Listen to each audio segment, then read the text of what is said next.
আজ আমি আপনাদের অল্প কয়েকটা পাউরুটি দিয়ে দারুণ স্বাদের নরম তুলতুলে কালো জামের রেসিপি বানানো দেখাবো।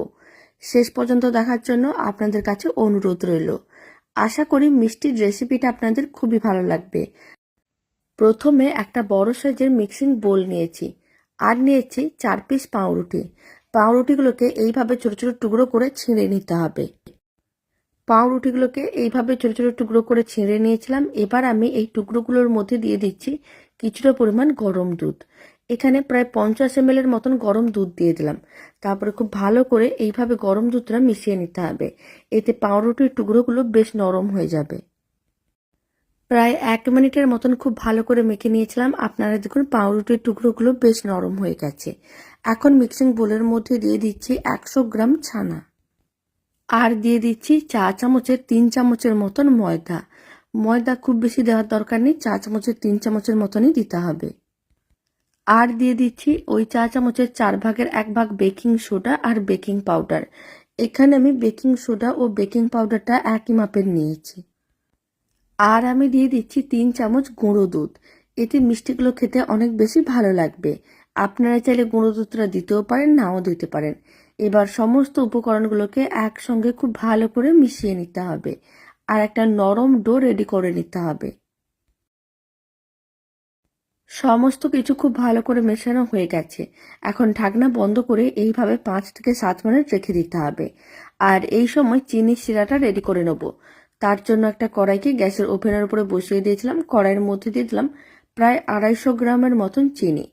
এবার আমি দিয়ে দিচ্ছি 1.5 কাপ আমি চিনি নিয়েছিলাম, ওই কাপের 2 কাপ আমি জল দিয়ে দেবো। চিনির থেকে জলটা একটু বেশি দিতে হবে, খুব বেশি জল দেওয়ার দরকার নেই। এখানে যত কম জল দেওয়া যাবে চিনি শিরাটা তত তাড়াতাড়ি রেডি হয়ে যাবে। আর আমি 2টো এলাচকে ফাটিয়ে দিয়েছি, এতে ফ্লেভারটা ভালো আসবে। খুব ভালো করে মিশিয়ে নিতে হবে আর চিনিগুলো মেল্ট হওয়ার জন্য অপেক্ষা করতে হবে। চিনিগুলো মেল্ট হয়ে গেছে। এবার চিনি শিরাটাকে এইভাবে মিডিয়াম টু হাই ফ্লেমে 2 মিনিট খুব ভালো করে ফুটিয়ে নিতে হবে।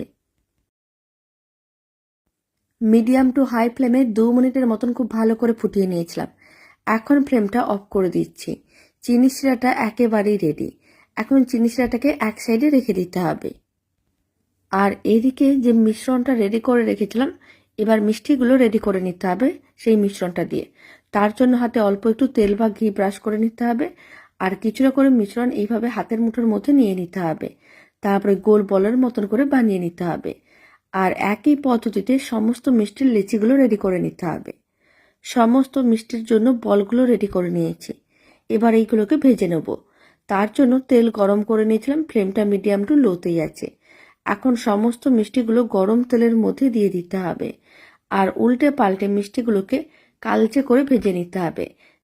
যেহেতু কালো জাম তাই একটু মিষ্টিগুলোকে কড়া করে ভেজে নিতে হবে যাতে কালারটা একটু ডিপ হয়। মিষ্টিগুলোকে প্রায় 2 মিনিট এইভাবে রেখে দিয়েছিলাম। এখন মিষ্টিগুলোকে একটু উল্টে পাল্টে নিচ্ছে যাতে মিষ্টিগুলো চারিদিক দিয়ে বেশ ভালো করে ভাজা হয়। প্রায় 7 মিনিট এইভাবে মিষ্টিগুলোকে ভেজে নিয়েছিলাম। আপনারা দেখুন কালারটা অনেকটাই লাল হয়ে গেছে। এইভাবে আরও 2 থেকে 3 মিনিট হাই ফ্লেমে নাড়াচাড়া করে মিষ্টিগুলোকে ভেজে নিতে হবে। আরও 3 মিনিটের মতন মিষ্টিগুলোকে উল্টে পাল্টে বেশ ভেজে নিয়েছিলাম। কালারটা অনেকটাই কালচে হয়ে গেছে। এখন মিষ্টিগুলোকে তুলে নিতে হবে আর একটু ঠান্ডা করে নিতে হবে।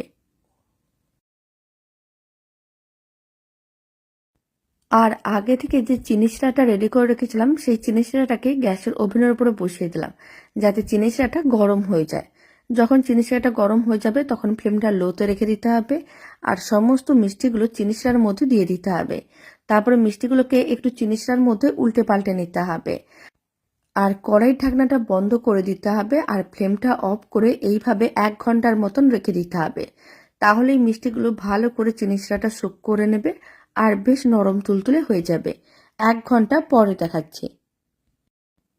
এইভাবে মিষ্টিগুলোকে 1 ঘন্টা রেখে দিয়েছিলাম।